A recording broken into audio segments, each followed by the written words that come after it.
All right, folks, back in the Bossman show. Friend of the show, Coach Frank Martin with me. South Carolina Gamecocks out of the SEC. Coach Martin, how things with you guys in Columbia, man? Doing great, man. Just excited to kind of be back to normal.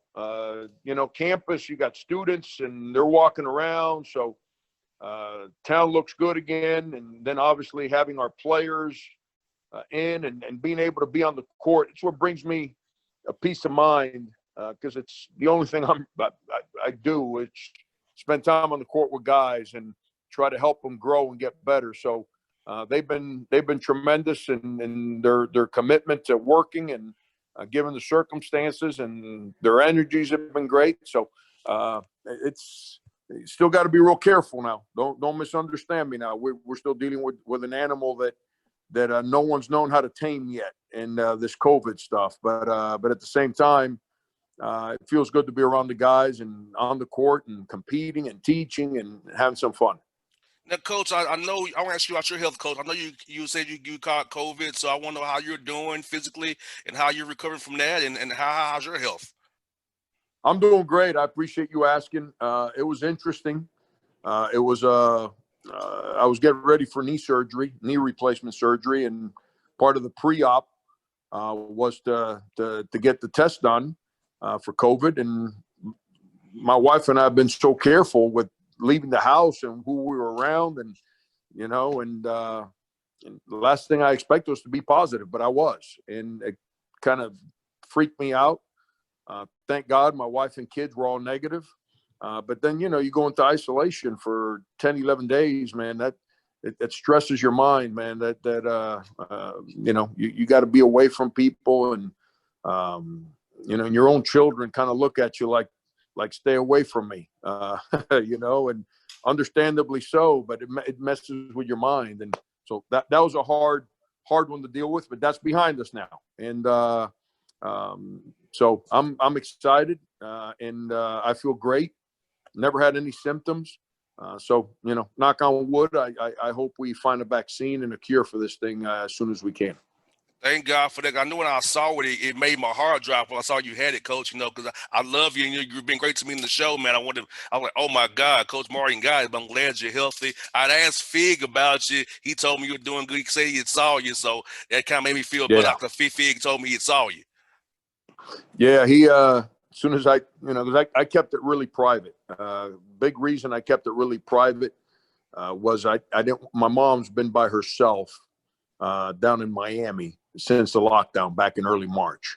And I didn't want her to stress, being in an apartment all by herself, stress as to what I was going through. So we kept it really private until I got out of the isolation and I tested negative. And then I told her, and then I went public about it. But I shared it with Fig. So Fig was aware. Fig's my man. So he knows every step I take. He's right there with me.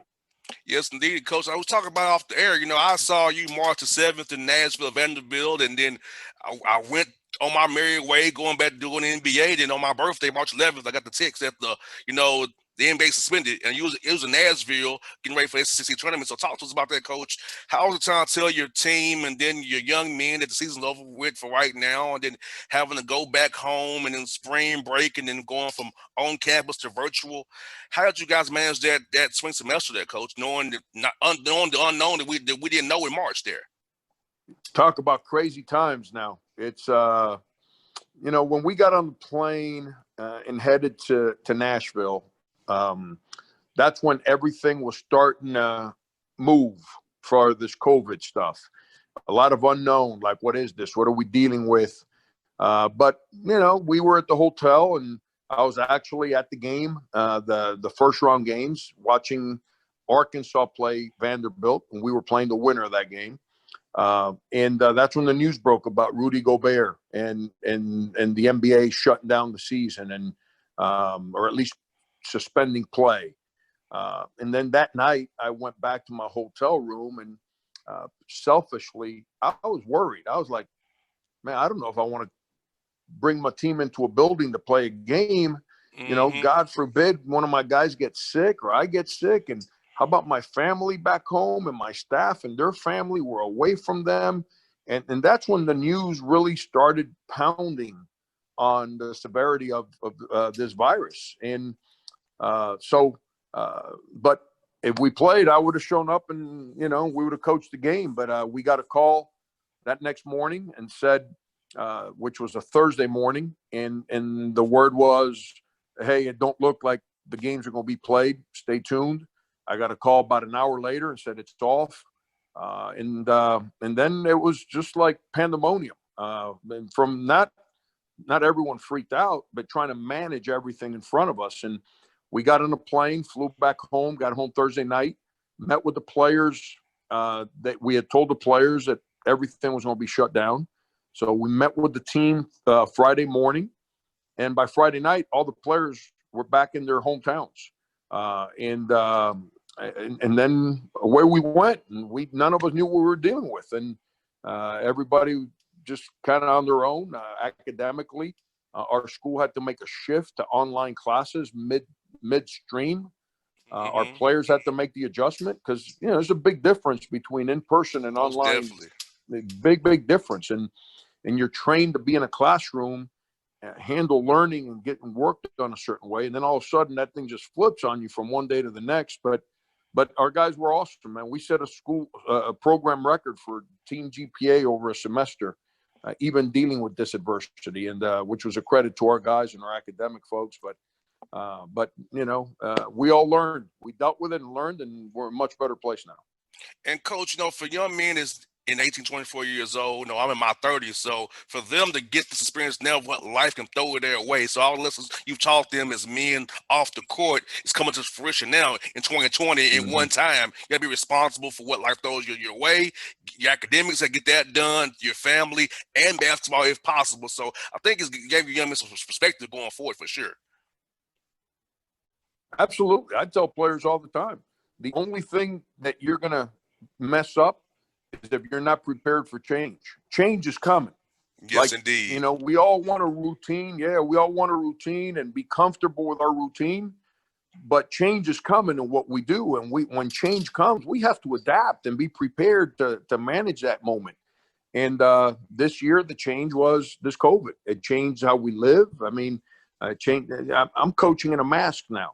That's a different animal than I'm not used to that. It's you got to get used to it, but it is what it is. That's a change we got to adapt to. Most definitely. Our players went from, like I said, in person, like all 18 to 22-year-olds, man, they're living life, man. They're loving it. You remember what that was? That was a fun time of our lives, man. Yes, indeed. And all of a sudden it goes from living life that way to being locked up in a house and not getting out. And, but everyone had to adapt and deal with the change. And I think I couldn't be prouder of our guys for the way they managed it.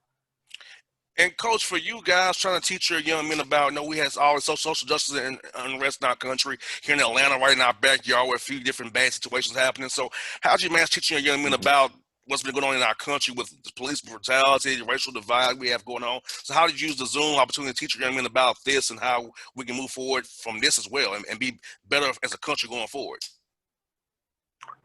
I've been talking to our players about that since 1985 when I started coaching in the same neighborhood I grew up in. This is not something that just started, 3 months ago. This is something that we have to constantly speak about, and that's one thing I do. I've always spoken to our team and our players about the good, the bad, and the ugly, and how to manage all three, and how to understand, how to take advantage of what is there, so you can make a better life, and the responsibility that all of us, because when you're in college as an athlete, you don't realize it at the time, but you're one of the few that's getting a chance to move forward. Yes. And it's so important that I speak to them about that all the time. Like, man, you have an unbelievable opportunity when you get to college to make it better for everyone after you, to empower yourself to make it better for your own family and everyone else that you can touch. And so I've been talking to our guys about all these things since I was a JV high school coach. And that's what I learned in my neighborhood. It's the way I was raised. It's the way living in my neighborhood. It's the way I continued to coach in that neighborhood. And so I'm ecstatic, man. I'm ecstatic that our players are comfortable enough that we can have these powerful conversations. Always. But one of the guys I had incredible conversations about all this stuff was Sindarius Thornwell.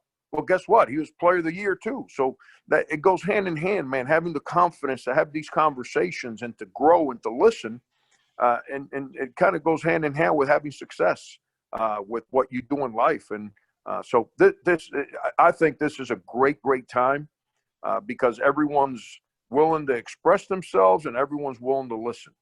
And what we have to stay in a positive place, because this is where I disagree with a lot of people. We're only a divided world, a divided country in social media. If we stay out of social media, we actually got people that are really good people and believe in each other. We just got to get some stuff fixed, man. There's some stuff that we got to fix, and it's not about hurting people's feelings. It's not about passing the blame game. It's about just being appreciative and having a little empathy and sympathy, and being understanding to the struggles, man. And then once we do that, be willing to address it and fix it. Now, stop talking about it. Stop trying to say all the right things, and then nothing happens. It's time to go fix some of these things. And so I'm happy because I really feel that there's movement and action going to go fix some of the things that need to be adjusted.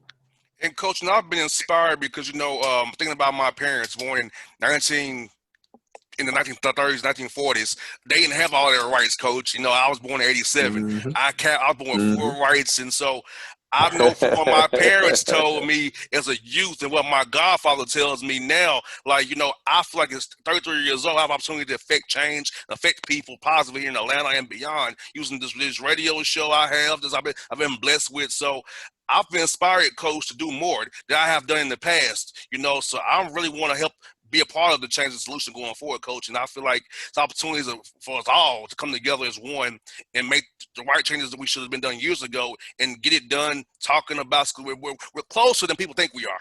It's not that far away on either side. There you go.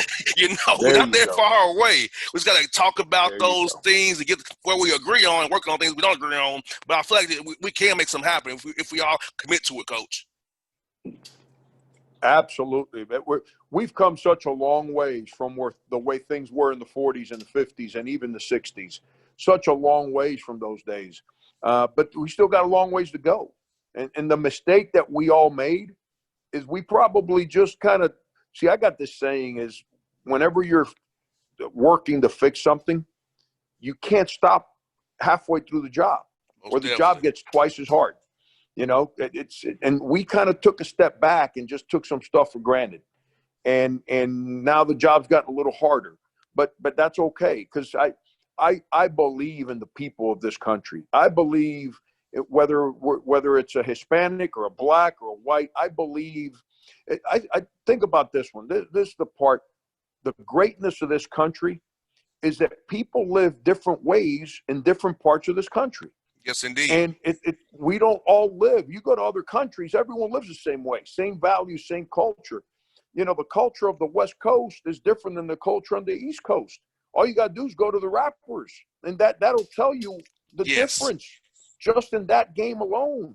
The way we live in the South, man, it's different than people live in the Midwest. And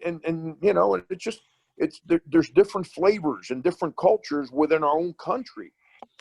And we can't make people in California live life the way we live it in South Carolina. Just like Californians can't make South Carolinians to live life like they live it out there. But we have to be at peace to understand that we're all different based on where we live, based on our culture of that region, and based on the culture of our families and what our background is. And then be willing to understand each other and accept each other for those things. I truly believe in this country, and I believe in the people of this country.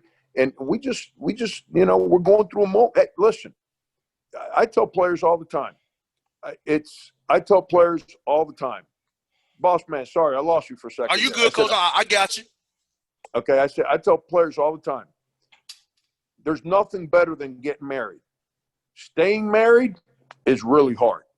It's really hard. Right. And there's days when you're married that you're trying to figure out, like, how am I getting to tomorrow? Most definitely. Because you got love in that marriage, man, you sit down, you talk with your wife or your significant other, and you have those conversations, and you get to a place where you realize, like, you know what? No wonder we love each other. And now your marriage gets stronger because you went through that moment. That's what we're going through right now, man. This country's going to be perfectly fine because it's got too much good, too many. Every time we got an issue in this country, a hurricane, a flood, a tornado, an earthquake, what do we all do? Come together. Yes, sir, man. Black, white, Hispanic, we don't care. We load up and we go help the people that were hurt. We're dealing with this right now, and we got to understand. The one thing that we have to do, man, is we got to be sympathetic and empathetic with the struggles that this country put black folks through for so many years. And if we can just be willing to embrace that emotion, then we can understand why there's frustration. I had a pastor, Pastor Brett Fuller, shared this line with me. It's as powerful a line as I've ever heard. Pain never chooses what door it exits through.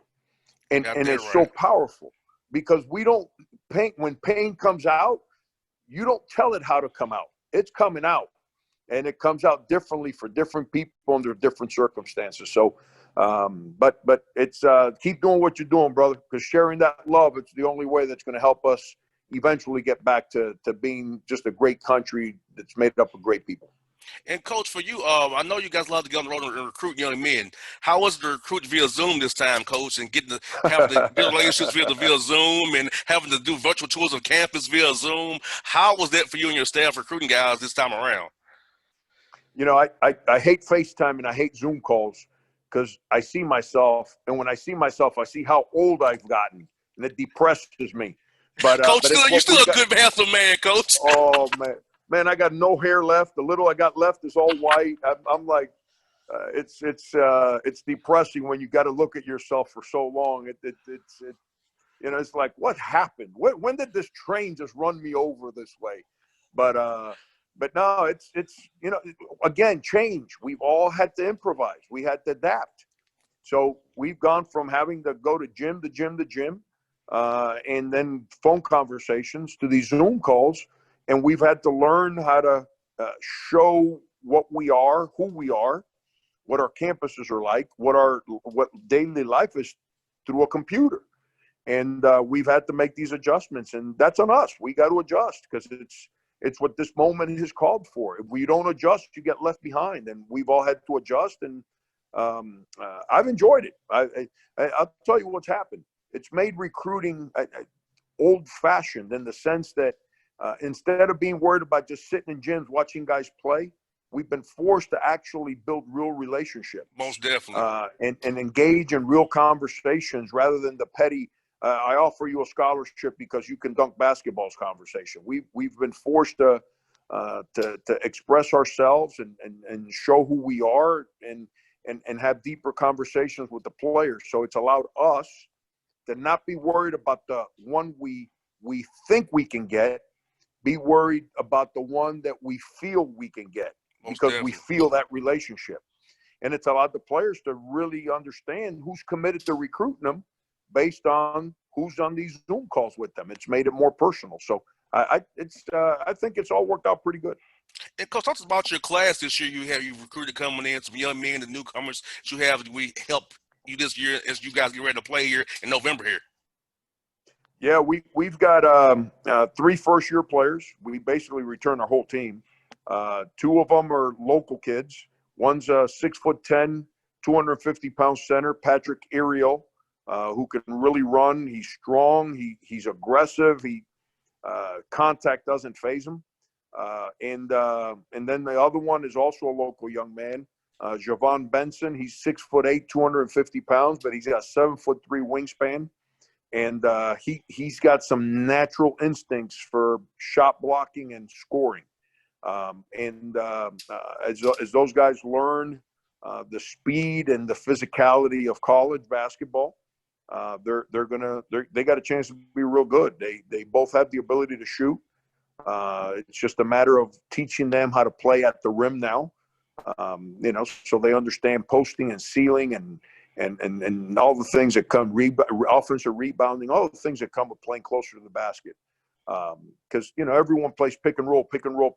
So all these big kids in high school, they ball screen and roll, but having to play near the basket is new to them. They don't really know how to play in there. Most So we definitely. got to teach them. But that's all right. That's all part of it. Hey, we got to earn our money, man. We got to teach these kids how to become a complete player. It's all part of the deal. And then we've got a young man that transferred from Missouri State, Ford Cooper, who's a 6'3" guard, and he's sitting out this year. But those are the three guys we got coming in, and we're excited about all three. And Coach, as far as the guys' conditioning, how are they looking so far? I know that it probably was at home; they couldn't really get to the hoop, and they had to kind of do stuff in the yard. So how are those guys looking so far as you can kind of get them back in a little bit of shape before you get to going here in October before the game start? Yeah, they've been great, man. They were like in cages back in their homes and limited what they can do, and we've got a great group of guys, man. They're competitive. They love being around each other. They love wearing our uniform. And as soon as we got back on July 20th, we got back to work. And, you had to ease them into it because it's been 5 months. So first couple of weeks were very, very easy. And next couple of weeks, we threw in more stuff. And little by little, we've continued to increase the workload. And we're flying around right now. We're competitive, and the guys have gotten – back in the weight room, so their bodies have gotten stronger again, and it's fun to watch. It's because I know what my mind tells me about what we can be and the kind of guys we have, and then for 5 months, like everything got put on hold, and now all of a sudden it's back to fast forward again, and I'm starting to see a lot of the stuff my mind would tell me that we could be. So it's fun to watch it right now.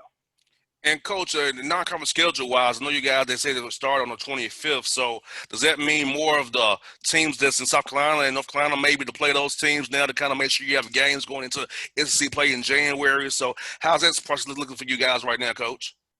Yeah, first thing we got to do now, which every team in the country is doing, is figure out their league schedule. Every conference has to determine how they're going to play their league schedule to keep the same number of games and when to start the conference schedule. So then we know what the window is for non-conference games, and then how many non-conference games we can schedule based on how many league games we play. For example, the SEC, we played 18. Well, are we going to play 18? Or are we going to play 20? Or are we going to play 21? I don't know what that number is. So our conference has to make that decision, which then will allow us to determine how many non-league games to play. And then once that decision is made, the way I understand it, if you've got signed contracts, you can keep those in place, and away we go. And if you got contracts that are outside the possible dates, then those contracts can be put out for a year, and you can go replace it with someone else. So all those are things that over the next couple of weeks we'll have a lot more clarity on. That's what I got for you, Coach. Is this for you? How happy are you seeing your young men in the NBA like, Chris Silva, PJ Dozier, and those guys still going to playoffs there, man. So I know Chris is hurt right now, but how happy are you seeing young men you've coached have success on the NBA there and playing with the playoffs, deep into the playoffs? Yeah, it was awesome. Whether it's once the bubble got going again, whether it's watching Udonis Haslem or Jose Juan Barea, two guys that one played for me in high school, the other one played for me when I was at Northeastern, or then watching Rodney Magruder, who played for me at K-State. And then the four guys from South Carolina, Sindarius Thornwell, PJ Dozier, Chris Silva, and then even Brian Bowen, who never actually played in a game but spent a whole year with us here practicing. He's one of us.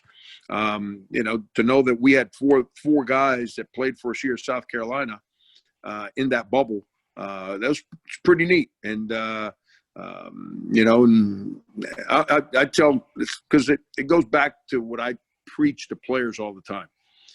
You know, everyone in life, we all get a job. The question is, can we keep a job? Most And definitely.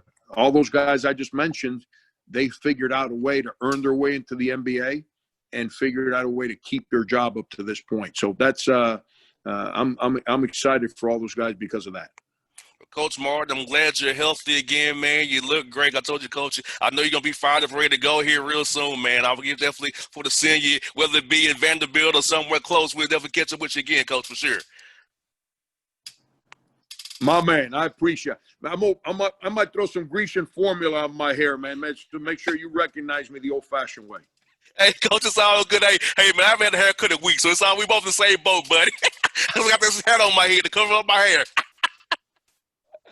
All right, Coach. Hey, I'll see you, man. Thanks for your time, Coach. Appreciate you, brother. All right, now, it's Frank Martin on the Bossman Show.